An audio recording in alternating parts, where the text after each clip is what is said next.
काम किसी और को ही सौंप दीजिए। तब गुरुजी ने इनसे कहा कि इस काम को हर कोई नहीं कर सकता, जो इसका अधिकारी होता है उसी को आदेश दिया जाता है, और ये सेवा है, सेवा समझकर इस काम को कीजिए। प्रेमी भाई बहनों, गुरु के आदेश में कभी अपने आप को गुरु, महात्मा, ऋषि मुनि अपने आप को सिद्ध नहीं किया।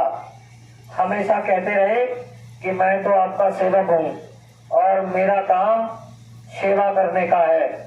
बाहर से आपके दुख दर्द, तकलीफ, बीमारी, उसके लिए दुआ दवा आशीर्वाद देता हूँ, और अंदर से आपकी जीवात्मा के आंख, कान, नाक पर जो कर्म की काई लग गई है, इसको छुड़ाने का, इसको धोने का, इसको साफ करने का काम करता हूँ। ऐसा सफाई करने वाला बड़े ही भाग से मिलता है। जिसके जन्मान जन्मों के भाग्य उदय हो गई हो, तब ऐसे गुरु की प्राप्ति होती है। ये प्रेमी भाई बहनों, बाबा जय गुरुदेव जी महाराज का खुला संदेश है। जब कोई पहली बार गया था तो प्रेमियों के द्वारा संदेश मिला कि बाबा जय गुरुदेव जिनका आश्रम मथुरा में है, और कोई भी व्यक्ति भगवान के भजन के प्राप्त करने के लिए उस रास्ते को पाना चाहता है, तो खुले मंच से बाबा जय गुरुदेव जी महाराज उस दौलत का दान करते हैं। ये सर्वोपरि दान है, आत्मा का दान है। सभी दानों से बढ़कर ये आत्मा का धन, जिसे नाम दान कहते हैं, जिसका आधार इस युग में है। कलयुग केवल नाम आधारा, और सुमिर सुमिर नर उतरे पारा। प्रेमी भाई बहनों, इस नाम की दौलत को खुले मंच से बाबा जय गुरुदेव जी महाराज ने बिना किसी भेदभाव के बांटा, और कहा कि मेरे पास आने वाला बच्चा पहले अपना खेती, दुकान, दफ्तर, मजदूरी, नौकरी ईमानदारी मेहनत से करो। शाम को घर लौटो, बाल बच्चों की देखभाल, माँ बाप की सेवा, फिर आए गए का यथाशक्ति सत्कार। सोने के समय में से समय निकाल करके अपनी आत्मा के कल्याण के लिए, मुक्ति और मोक्ष के लिए तुम्हें भजन करना बहुत जरूरी है। अगर ये सब नहीं किया तो ये मानव जीवन बेकार चला जाएगा।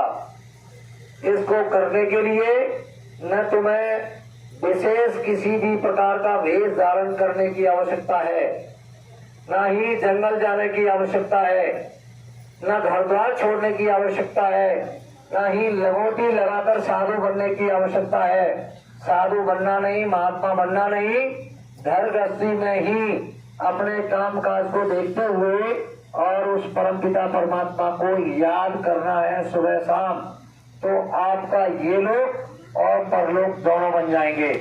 ऐसे महापुरुष जिनकी प्रतिमा आपके सामने है, जय गुरुदेव जी महाराज इस तरह की भेद नीति अपने संदेश में बिना किसी भेदभाव के प्रेमियों को बताया करते थे। अधिकांश प्रेमी इसमें बैठे हुए हैं जो इस युक्ति को प्राप्त कर चुके हैं। कलिकाल में यही युक्ति प्रधान है, जिसके लिए वेद शास्त्रों में कहा गया है कि औरों हुए तो गुप्त मत, तुम्हें कहो कर जोर, शंकर भजन विनानर भक्तिर पावे मोर। यह रहस्य रघुनाथ कर, बेगिन जाने कोई, और जो जाने सो प्रभु कृपा, सपने मोहर होए।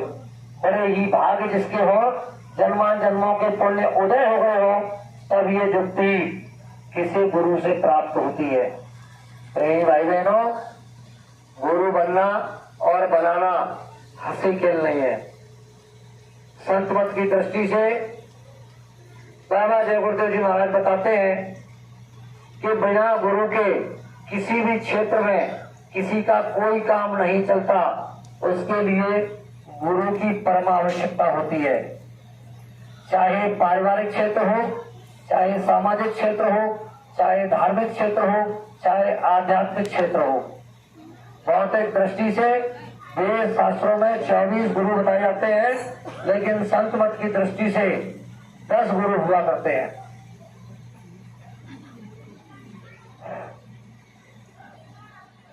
में भाव और सोई गुरु नित बंदिए जो शब्द बता देगा। संत मत की दृष्टि से 7 गुरु होते हैं। पहले गुरु पिता और माता जो है रक्त बीज के दाता, जिन्होंने ये मानव तन मनुष्य शरीर लिया, ये पहले गुरु हैं। इनकी सेवा परम आवश्यक है। बाबा जय गुरुदेव जी महाराज ने पहले ही कहा कि मेरे पास आने वाला बच्चा पहले अपना खेती दुकान दफ्तर मजदूरी नौकरी ईमानदारी मेहनत से